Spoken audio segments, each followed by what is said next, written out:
Covishield vaccine ಇಂದ ಅಡ್ಡ ಪರಿಣಾಮ ಬಗ್ಗೆ ಸಾಮಾಜಿಕ ಮಾಧ್ಯಮಗಳಲ್ಲಿ ಹರಿದಾಡ್ತಾ ಇರುವ ಸುದ್ದಿ ಸುಳ್ಳು. ಕೋವಿಶೀಲ್ಡ್ ಲಸಿಕೆಯಿಂದ ಅಡ್ಡ ಪರಿಣಾಮ ಅನ್ನೋ ವಿಚಾರಕ್ಕೆ ಸಂಬಂಧಪಟ್ಟಂತೆ ಸಾಮಾಜಿಕ ಮಾಧ್ಯಮಗಳಲ್ಲಿ ಹರಿದಾಡ್ತಾ ಇರುವಂತಹ ಸುದ್ದಿ ಸುಳ್ಳು. ಸುಳ್ಳು ಸುದ್ದಿ ಅಂತ ಹೇಳಿ ಇದೀಗ ಖುದ್ದು ಆರೋಗ್ಯ ಇಲಾಖೆಯೇ ಸ್ಪಷ್ಟನೆಯನ್ನ ಕೊಟ್ಟಿದೆ. ಆರೋಗ್ಯ ಇಲಾಖೆ ಯಾವುದೇ ಸುತ್ತೋಲೆ ಹೊರಡಿಸಿಲ್ಲ. ಸುತ್ತೋಲೆ ಹೊರಡಿಸಿರುವ ಕಾಲೇಜುಗಳಿಗೂ ಕೂಡ ನೋಟಿಸ್. ಕೋವಿಶೀಲ್ಡ್ ಲಸಿಕೆಯಿಂದ ಅಡ್ಡ ಪರಿಣಾಮ ಉಂಟಾಗುತ್ತೆ ಅಂತ ಹೇಳಿ ಒಂದಷ್ಟು ಸುದ್ದಿಗಳು ಹರಿದಾಡ್ತಾ ಇದೆ. ಇದರಿಂದಾಗಿ ಸಾಕಷ್ಟು ಆತಂಕಕ್ಕೆ ಈಡಾಗಿದ್ದಾರೆ, ಅದರಲ್ಲೂ ಕೋವಿಶೀಲ್ಡ್ ಲಸಿಕೆಯನ್ನ ಪಡ್ಕೊಂಡವರು.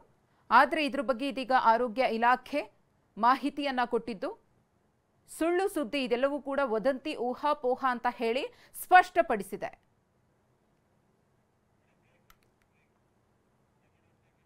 ಎಚ್.ಡಿ. ರೇವಣ್ಣ ಕೊರಳಿಗೆ ಕಿಡ್ನಾಪ್ ಪ್ರಕರಣ ಬಿಗಿ ಆಗ್ತಾ ಇದೆ. ಎಚ್.ಡಿ. ರೇವಣ್ಣ ವಿರುದ್ಧ ಕಿಡ್ನಾಪ್ ದೂರು ವಿಚಾರ. ಇದೀಗ ಆ ಪ್ರಕರಣ ಎಚ್.ಡಿ. ರೇವಣ್ಣ ಅವರಿಗೆ ಸಂಕಷ್ಟವನ್ನ. ತಿಮ್ಮಪ್ಪ ಗೌರಿ ಮೀನು ಸಾಕಣೆ ಮಾಡಿ ವರ್ಷಕ್ಕೆ 5 ಲಕ್ಷ ಗಳಿಸ್ತಿದ್ದಾರೆ. ನೀವು ಕೂಡ ಅವರಿಂದ ಕಲಿಬೇಕಾ? ಅವ್ರ ಜೊತೆ ವಿಡಿಯೋ ಕಾಲ್ ನಲ್ಲಿ ಮಾತಾಡಬೇಕಾ? ಈಗಲೇ ಫ್ರೀಡಮ್ ಆಪ್ ಡೌನ್ಲೋಡ್ ಮಾಡಿ. ತಂದೊಡ್ಡುವ ಸಾಧ್ಯತೆ ಇದೆ. ಇಂದು ಎಚ್.ಡಿ. ರೇವಣ್ಣ ಜಾಮೀನು ಭವಿಷ್ಯ ನಿರ್ಧಾರವಾಗಲಿದೆ. ಬೆಳಿಗ್ಗೆ 11 ಗಂಟೆಗೆ ಜಾಮೀನು ಅರ್ಜಿಯ ವಿಚಾರಣೆ ನಡೆಯಲಿದೆ. ಕೆಆರ್ ನಗರದಲ್ಲಿ ದಾಖಲಾಗಿರುವಂತಹ ಕಿಡ್ನಾಪ್ ಪ್ರಕರಣ, ಎಚ್.ಡಿ. ರೇವಣ್ಣ ನಿರೀಕ್ಷಣಾ ಜಾಮೀನು ಅರ್ಜಿ ವಿಚಾರಣೆ 11 ಗಂಟೆಗೆ ನಡೆಯಲಿದೆ. ಬೆಂಗಳೂರಿನ ಜನಪ್ರತಿನಿಧಿಗಳ ವಿಶೇಷ ಕೋರ್ಟ್ನಲ್ಲಿ ವಿಚಾರಣೆಗೆ ಬರಲಿದೆ. ಜಡ್ಜ್ ಸಂತೋಷ್ ಗಜಾನನ ಭಟ್ರಿಂದ ವಿಚಾರಣೆ ನಡೆಯಲಿದೆ.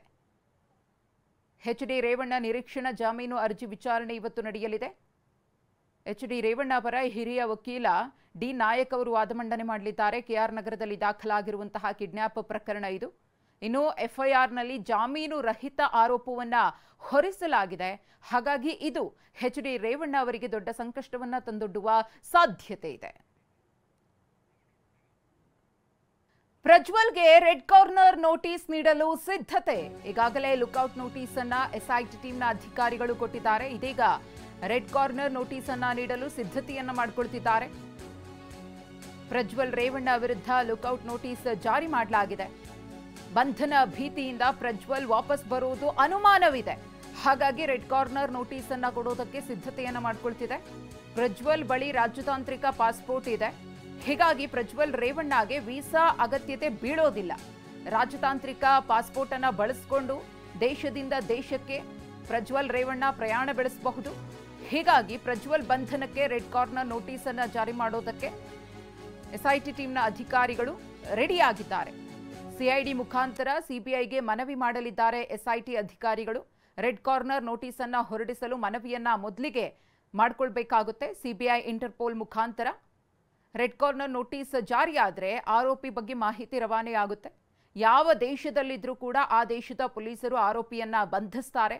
ಬಂಧಿಸಿದ ಬಳಿಕ ಆರೋಪಿಗೆ ಸಂಬಂಧಪಟ್ಟಂತಹ ಮಾಹಿತಿಯನ್ನ ನೀಡ್ತಾರೆ. ಪ್ರಜ್ವಲ್ ಮತ್ತು ರೇವಣ್ಣ ಇಬ್ಬರಿಗೂ ಕೂಡ ಎಸ್ಐಟಿ ನೋಟಿಸ್ ಅನ್ನ ಕೊಡಲಾಗಿದೆ. ಶಾಸಕ ಎಚ್.ಡಿ. ರೇವಣ್ಣಗೆ ಇಂದು ಸಂಜೆಯವರೆಗೂ ಕೂಡ ಸಮಯಾವಕಾಶ ಇದೆ. ರೇವಣ್ಣ ಅವರಿಗೆ ಎಸ್ಐಟಿ 2ನೇ ನೋಟಿಸ್ ಜಾರಿ ಮಾಡಿದೆ. ಇನ್ನು ಮೈಸೂರಿನ ಅಪಹರಣ ಪ್ರಕರಣದಲ್ಲಿ ಬೇಲ್ಗೆ ಅಪ್ಲೈ ಮಾಡಿದ್ದಾರೆ. ರೇವಣ್ಣ ಈಗಾಗಲೇ ಬೇಲ್ಗೆ ಅಪ್ಲೈ ಮಾಡಿರೋದ್ರಿಂದ 11 ಗಂಟೆಗೆ ಈ ಒಂದು ವಿಚಾರಣೆ ಕೂಡ ನಡೆಯುತ್ತೆ. ಈ ಬಗ್ಗೆ ಗೃಹ ಸಚಿವ ಡಾಕ್ಟರ್ ಜಿ. ಪರಮೇಶ್ವರ್ ಅವರು ಹೇಳಿಕೆ ಕೊಟ್ಟಿದ್ದಾರೆ, ನೋಡೋಣ. ರೇವಣ್ಣ ಅವರಿಗೂ ಪ್ರಜ್ವಲ್ಗೂ ಇಬ್ಬರಿಗೂ ಕೊಟ್ಟಿದ್ದಾರೆ. ಈಗ ರೇವಣ್ಣ ಅವರು ಒಂದು ವೇಳೆ ಅವರು ಏನಾದರೂ ಹೊರದೇಶಕ್ಕೆ ಹೋಗೋದಕ್ಕೆ ಪ್ಲ್ಯಾನ್ ಮಾಡ್ಕೊಂಡಿದ್ರೆ ಅಂತೇಳಿ ಅವ್ರಿಗೂ ಕೊಟ್ಟಿದ್ದಾರೆ. ಸರ್, ಅವ್ರು ಕೂಡ ವಿಚಾರಣೆಗೆ ಬರಲಿಲ್ಲ ಅನ್ನುವಂಥದ್ದು. ಯಾವುದು ರೇವಣ್ಣ ಅವರು? ಹೌದು, ಅವ್ರಿಗೆ ಇವತ್ತು ಸಂಜೆವರೆಗೂ ಸಮಯ ಇದೆ. ಸೆಕೆಂಡ್ ನೋಟಿಸ್ ಕೊಟ್ಟಿದ್ದಾರಲ್ಲ, ಅದಕ್ಕೆ ಇವತ್ತು ಸಂಜೆವರೆಗೂ ಸಮಯ ಇದೆ. ಇನ್ ದಿ ಮೀನ್ ಟೈಮ್ ಅವರು ಮೈಸೂರಿಂದು ಕಿಡ್ನ್ಯಾಪ್ ಕೇಸ್ನಲ್ಲಿ ಅವರು ಬೇಲಿಗೇನೋ ಅಪ್ಲೈ ಮಾಡ್ಕೊಂಡಿದ್ದಾರೆ ಅಂತ ಕಾಣಿಸುತ್ತೆ.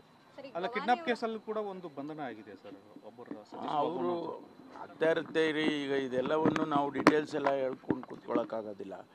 ಬಂಧನಗಳಾಗ್ತಾ ಇರುತ್ತೆ. ಈಗಾಗಲೇ ಲುಕ್ಔಟ್ ನೋಟಿಸ್ಗಳು ಕೊಟ್ಟಿದ್ದಾರೆ.